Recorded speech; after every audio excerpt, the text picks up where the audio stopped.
É isso aí, a Daniela vai fazer o preparo de hoje. Boa noite a todos. O preparo é do livro Vida Feliz, psicografado por Divaldo Franco pelo espírito de Joana de Ângeles. Diz o seguinte: canaliza bem a tua energia a fim de que não converta em presunção e violência. Podes e deves ser enérgico, nunca porém agressivo. É justo que te sintas jubiloso com os teus recursos, todavia não te tornes jactacioso. Quando a tentação do revide perturbar-te o discernimento, reage e atua com severidade, entretanto sem exagero. A força que edifica também derruba. Os fortes e temperamentais terminam os dias com os nervos em frangalhos e açóis. Não basta não fazer o bem, não basta não fazer o mal, é preciso fazer o bem. Essa frase se encontra no Evangelho segundo o Espiritismo, e ela nos instrui que precisamos nos envolver, participar. Exatamente o contrário do que acontece nos dias de hoje, onde os pensamentos egoístas de que se não me envolve diretamente, não é da minha conta, né? Não é da minha conta, se faz... Espera só um instantinho. Se faz presente e nos esquecemos que tudo o que acontece envolve o coletivo e, consequentemente, seremos atingidos, pois fazemos parte do todo. Somos expostos diariamente a inúmeras situações que nos oportunizam lapidar o espírito. Está aí o caminho da nossa evolução moral. Nessa situação, poderemos exercitar o que o texto nos orienta.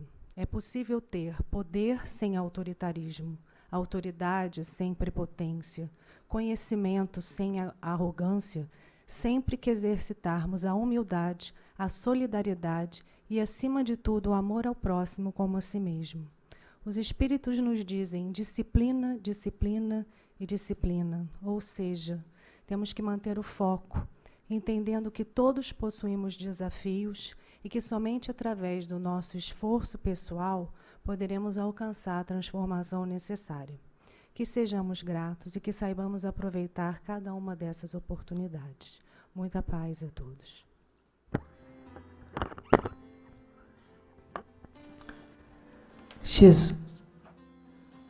Jesus, bondoso mestre e amigo, que nos envolve nesta noite, onde aqui viemos, Senhor, buscar a paz que é em Ti, mergulhar no Seu amor, sentir a Sua presença, para que através dos Seus ensinamentos possamos compreender a nossa vida na atualidade. Assim pedimos a Ti, pedimos a Joana de Ângeles, nossa mentora amorosa, que com todo o seu carinho e a sua inspiração envolva a Cristiane Niero nos estudos que ela preparou para a noite de hoje. Graças a Deus.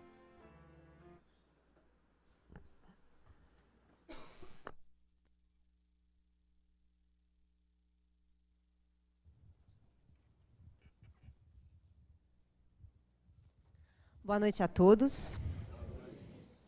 Há quanto tempo que eu não venho quarta-feira, né, gente? Tem, ó. Tô até com saudade.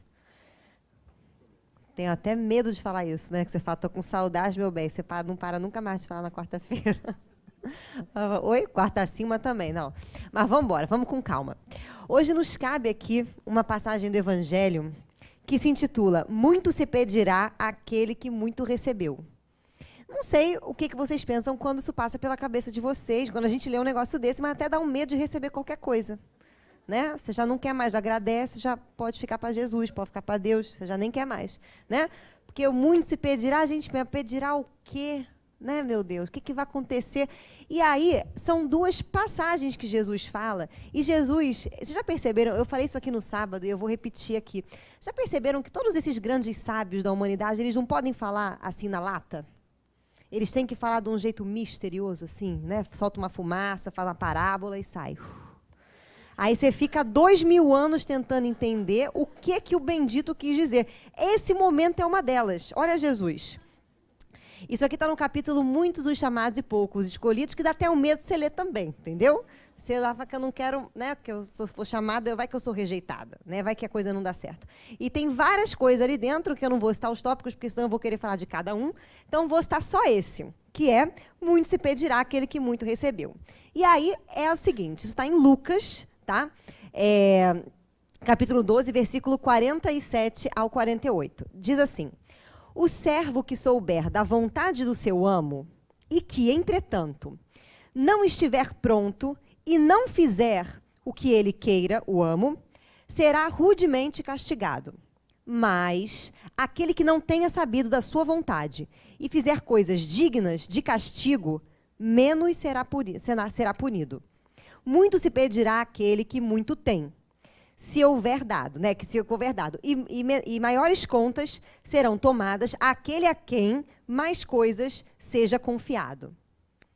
Você imagina essa situação? Você está andando em algum lugar, daqui a pouco Jesus vira e um servo pergunta para ele, né?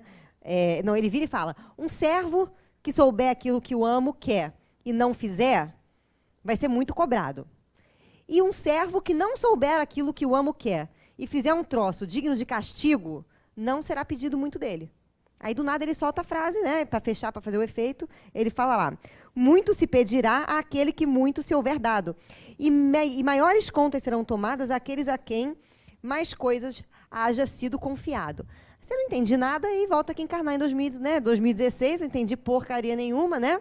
Vamos traduzir. Pior não é essa passagem, pior é a de baixo. A de baixo. Jesus vira e fala assim: vim a esse mundo para exercer um juízo, a fim de que os que veem, vejam, e os que veem se tornem cegos.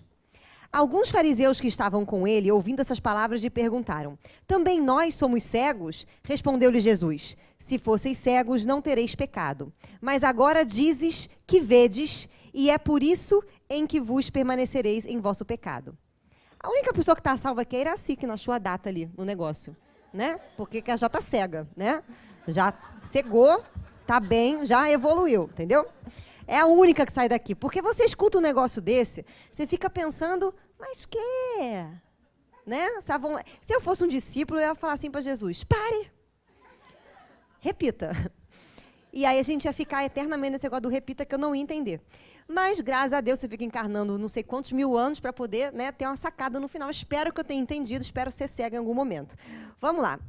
O que ele quis dizer? A primeira parábola para a gente vai falar sobre um servo que tem que servir ao seu amo.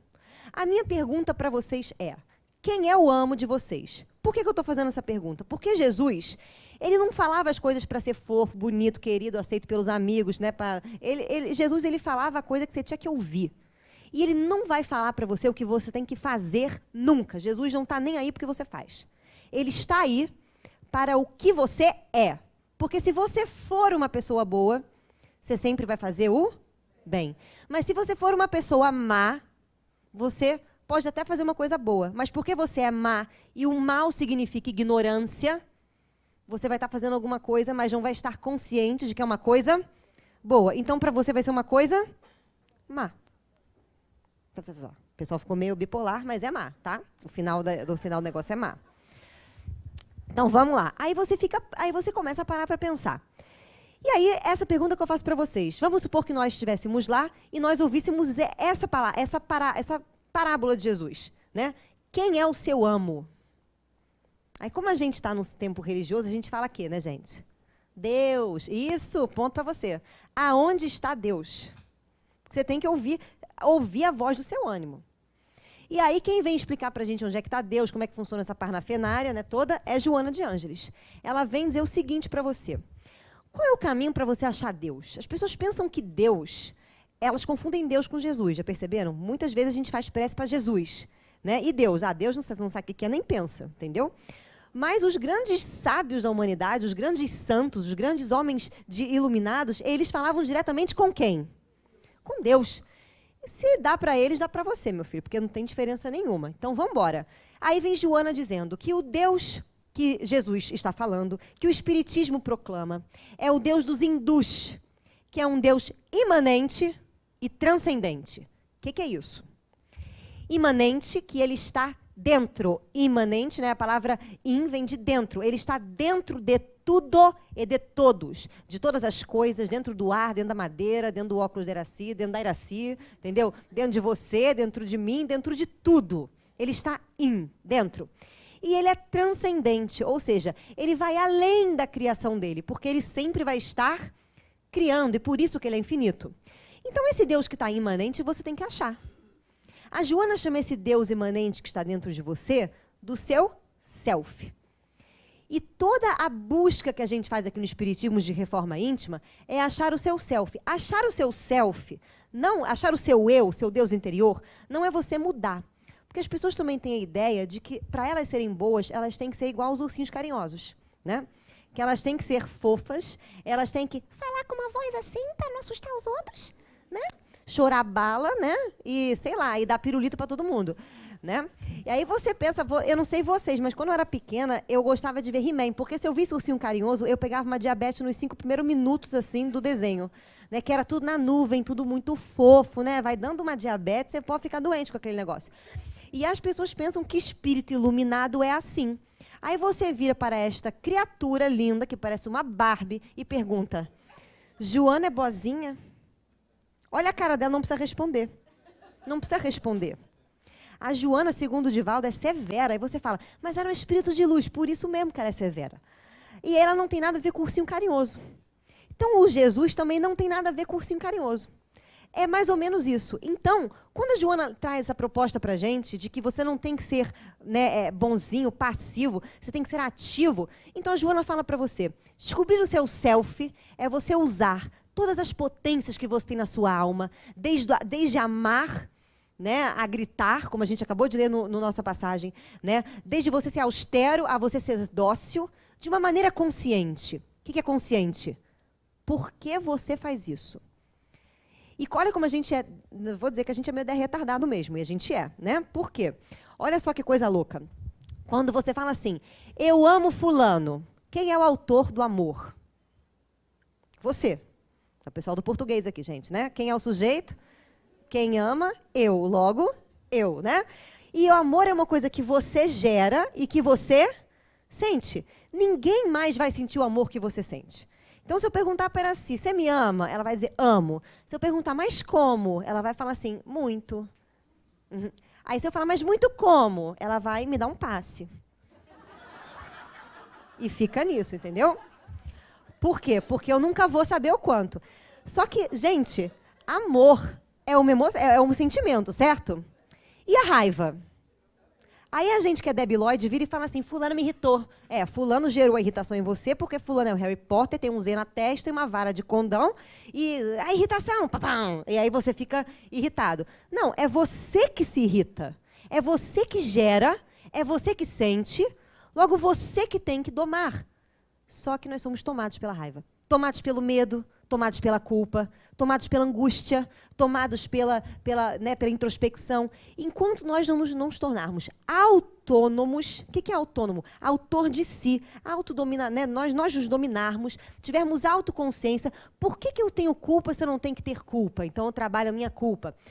Como é que eu uso medo? Como é que eu uso austeridade? Você não tem autoconhecimento. Por isso que o espírito de luz é livre e é puro, ele é total. A Joana chama de homem integral, porque ele permite-se ser tudo, mas com consciência. Diferente da gente que não tem consciência e fica dizendo que é o outro que gera na gente as coisas. E fica falando assim para os outros, né? Não, mas você tem que ser... Porque como você faz isso, eu fico assim. Que a pessoa é uma mula, que ela não entendeu nada, né? Não é o outro faz isso e você fica assim. É você faz isso, eu não tenho autoconhecimento, fico te culpando de um problema que é meu e digo que a culpa é sua. Tu acha que vai para o nosso lar desse jeito? Você está achando? Não vai nada, filho. Senta aí, ó, e estuda. Então, quem é o seu amo? É esse Deus que está dentro de você, que pede de você consciência. Para que você faz as coisas? Por que você sente as coisas? Por que você se comporta assim ou não? Porque se você se comportar de uma maneira boa, mas inconsciente, sabe o que você faz? Crédito karma. O que é crédito karma?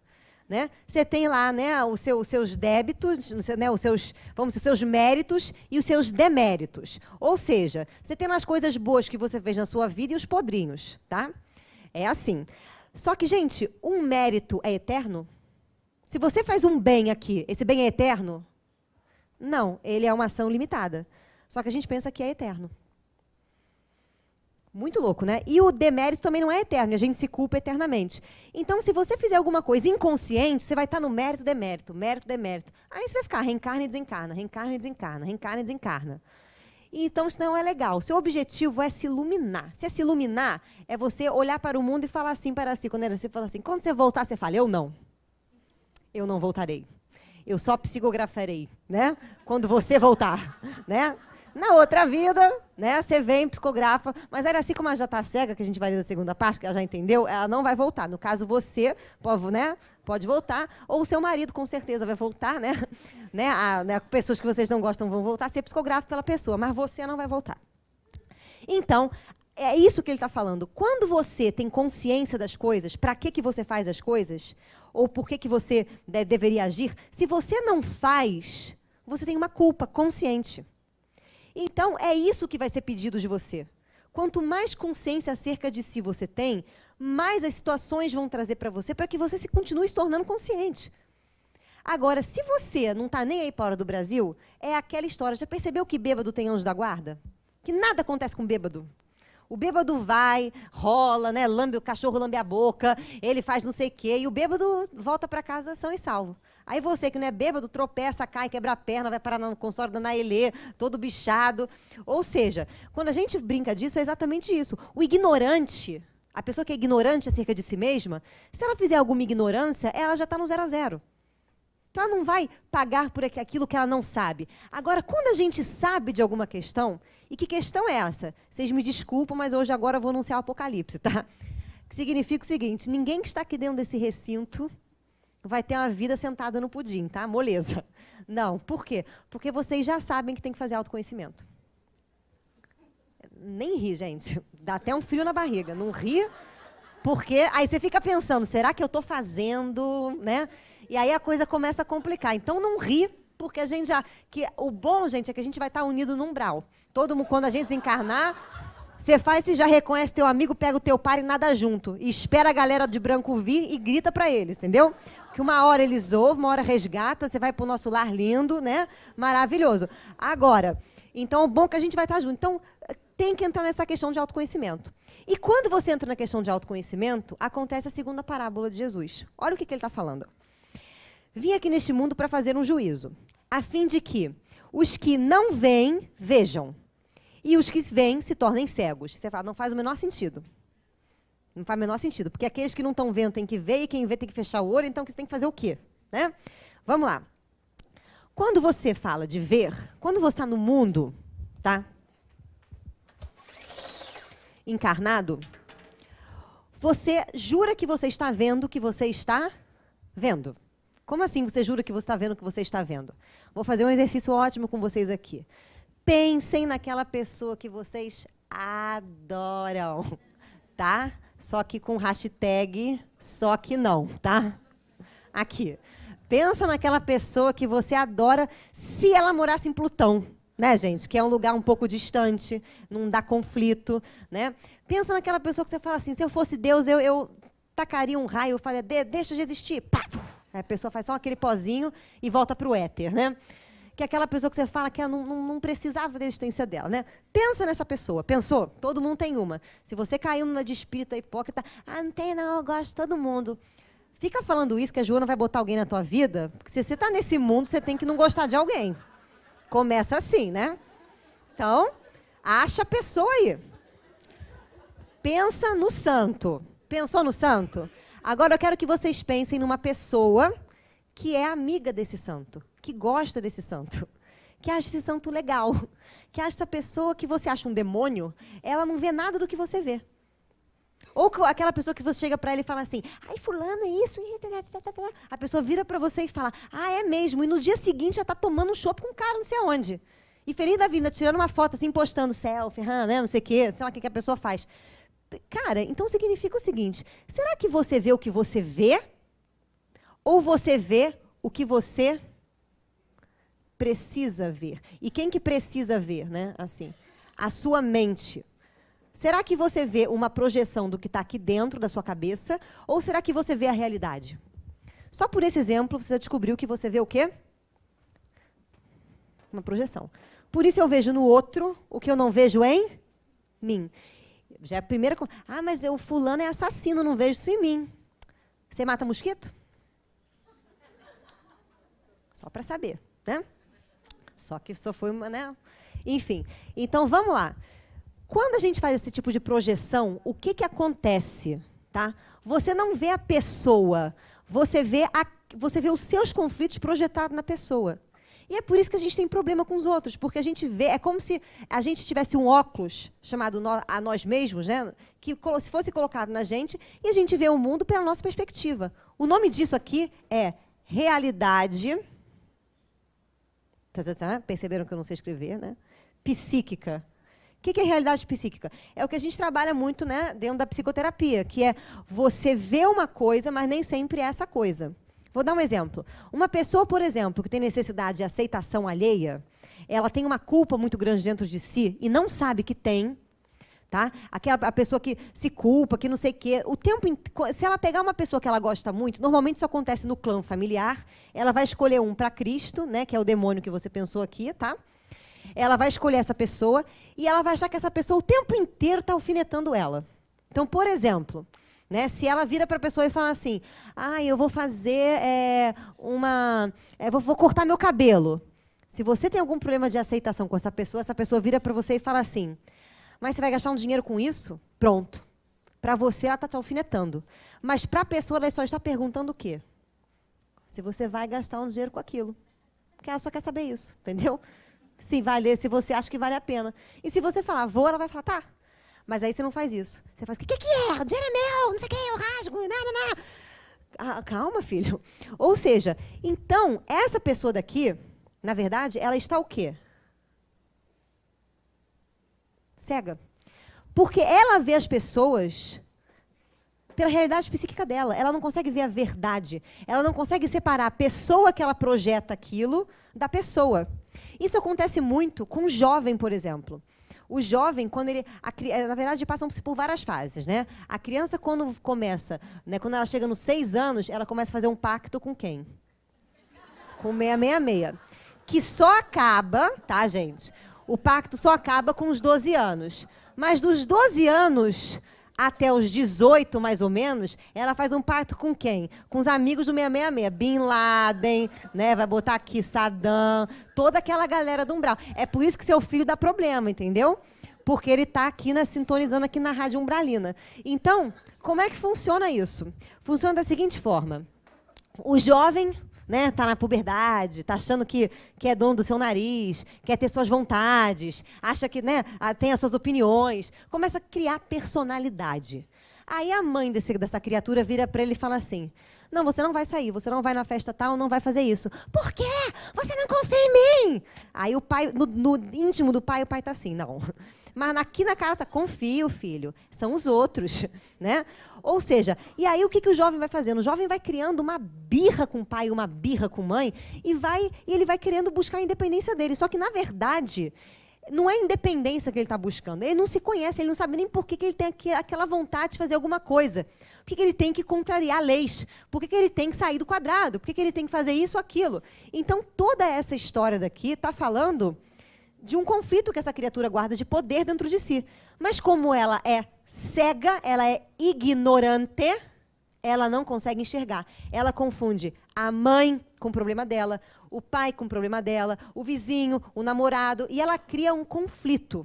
Que tipo de conflito? A gente acha que o problema é a pessoa, mas não é a pessoa, é o que eu estou vendo na pessoa.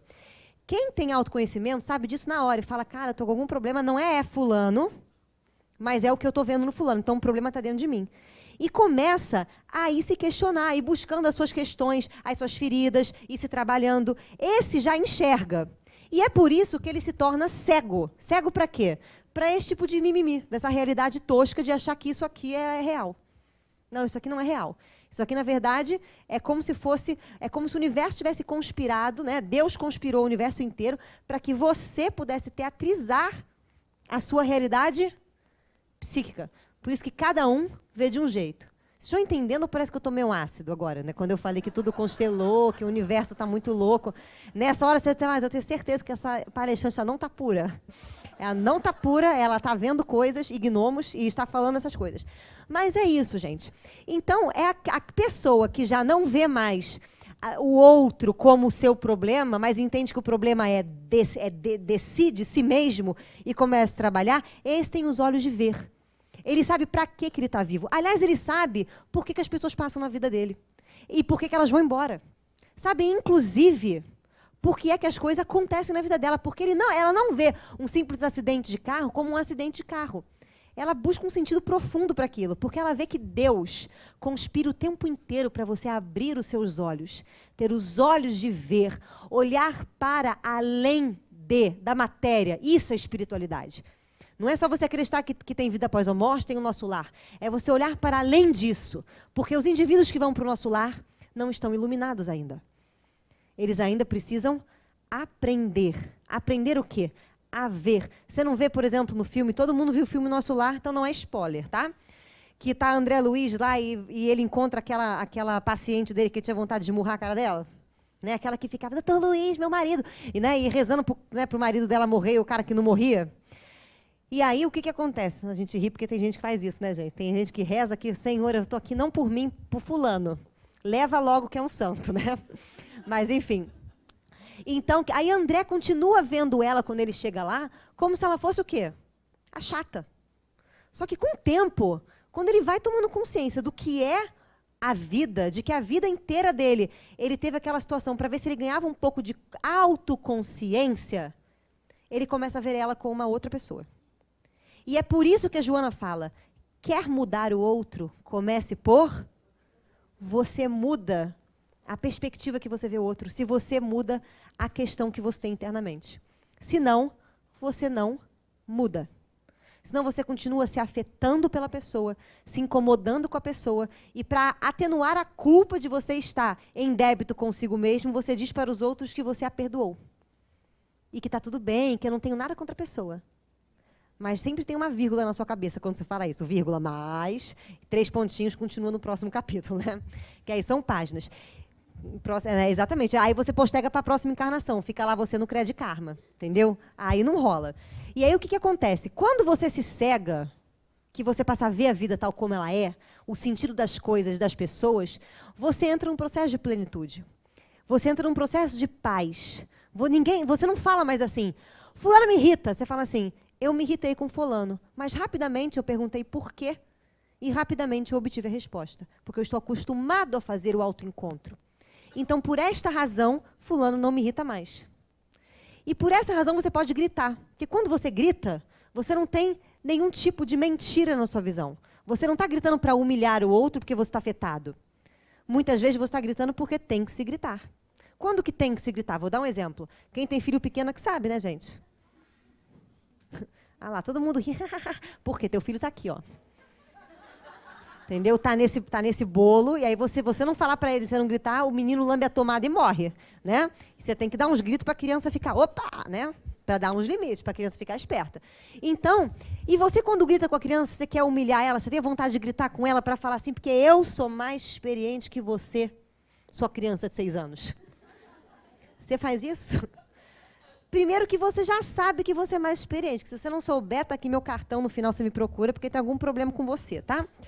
Você já sabe que rola mais uma experiência. Você sabe que você está certo, que você vai orientar aquela criança. Você está pleno. Você pode até estar errado no futuro, mas na hora você está pleno. Então, o seu grito é o que a Joana chama de grito santo. A ira santa, o amor manifesto. Que é o amor severo de Joana. Quando a Joana é severa, ela não é severa porque ela fala assim, querido, fui Clara de Assis, fui Joana de Cusa, eu sou tipo de luz, você não, você é tipo uma luz apagada, né? E eu tô aqui falando que você... Porque tem uns livros de Joana que você lê, que eles não são muito do bem, não. Que se a pessoa não estiver muito centrada, ela rasga a página, né? Primeiro que você não entende alguns, né? Gente, tem um livro dela que ela escreve assim, corroboram-se aos golpes dos camartelos as tradições ultramontanas. Ninguém entendeu. Nem ela, eu acho que entendeu. Nem ela. E aí você tem que comprar aquele livro que vem com um dicionáriozinho, né? Não vou dizer para vocês procurarem no dicionário, né, que eu tive esse trabalho. Né? Mas a Joana tem uns capítulos, por exemplo, no Conflitos Existenciais, capítulo Ansiedade, ela diz o seguinte: o espírito que sofre de ansiedade é um espírito perturbado. Logo, você que leu e comprou, porque tinha um capítulo de ansiedade e se identificou, ao ler aquilo, você está sendo chamado de quê? Perturbado. E ela é de luz. Então, vai tudo da consciência. Agora, se você permanece no mundo querendo fazer o bem, querendo ser bonzinho, mas cego, sem entender a realidade psíquica, sem entender as coisas, tentando se castrar, né, se mutilar por dentro, como assim? Você não perdoou fulano, mas está escrito no Evangelho que tem que perdoar os inimigos. Aí você vai e fica fazendo aquela babação de ovo ridícula, né? Você vê a pessoa, ai, tá linda, nem tá. Aí você fala, ai, não sei o quê. Você fica fazendo aquela coisa que você fala, nossa, você se mutila por dentro. Ou aquela pessoa que você encontra sempre como você odeia, você quer ser boazinha. Então você fica querendo ser aceita. Você que não se aceita, por isso que você acha que o outro não te aceita. Porque o dia que você se aceitar, se o outro não se aceitar, o problema é dele. Mas você vai estar em paz. Então a gente precisa abrir os nossos olhos. E é por isso que Jesus continua. Aí ele vira e fala assim, Aí ele fala assim, vim para fazer um juízo, né? Aqueles que não veem vão passar a enxergar. Enxergar o quê? Isso. Enxergar que eles têm que enxergar isso. E separar a pessoa disso. Todas as terapias são trabalhadas nessa situação. Da gente separar o que a gente vê na pessoa, do que é nosso, da pessoa. Isso é amor. Primeiro, auto-amor, né? E depois ele fala, e aqueles que já enxergam isso vão se cegar para essa realidade que a gente, né, acha que é verdade, que não é. Você acha que é a pessoa, mas não é você. Você acha que é e não é. Então, a gente tem que estar pleno para isso. Aí ele continua. Os fariseus ouvindo isso, porque quem eram os fariseus, gente? Fariseu eram os bestas. Quem eram os bestas?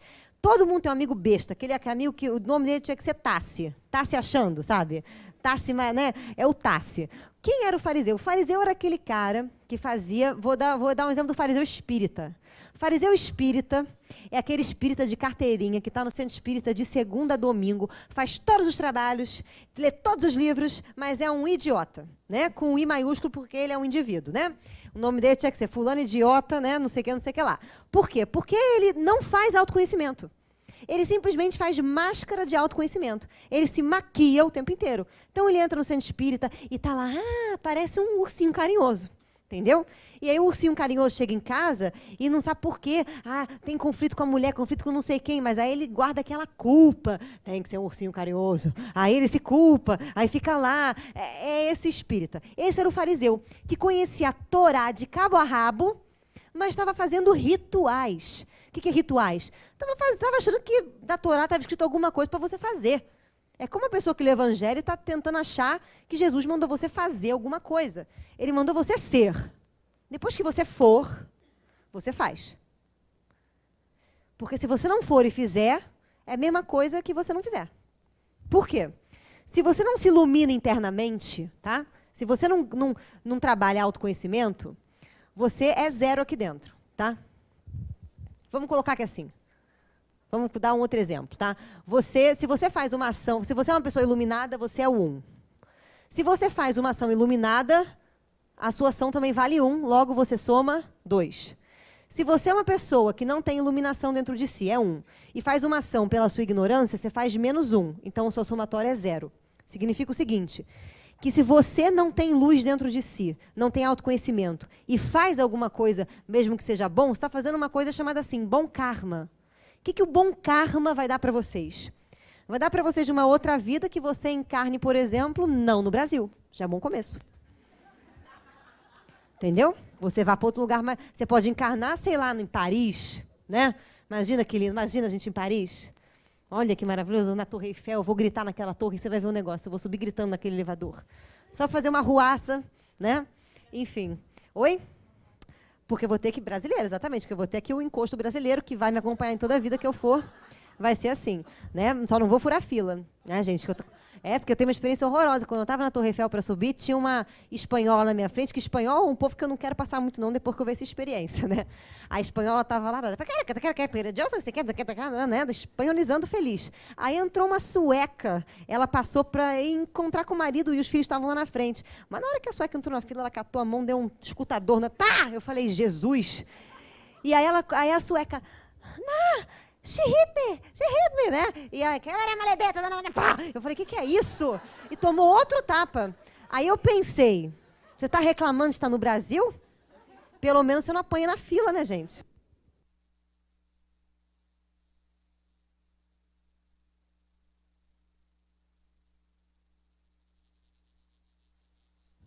Ó, pronto.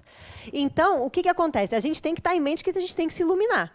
Porque bom karma só vai trazer para você Paris. E pronto, entendeu? No máximo, uma Suíça, que para por aí também. Então, você precisa ter o autoconhecimento. E é isso que Jesus está falando. E aí, a partir desse ponto, você começa a entender por que esse texto está no capítulo Muitos os chamados e poucos escolhidos. Porque como Deus está dentro de você, ele está gritando, ele não está assim, querido, evolui. Ele está com um megafone gritando, porcaria, evolua, entendeu? E como você não entende, o que ele faz com você? É ele que atrai, sabe aquela lei de atração?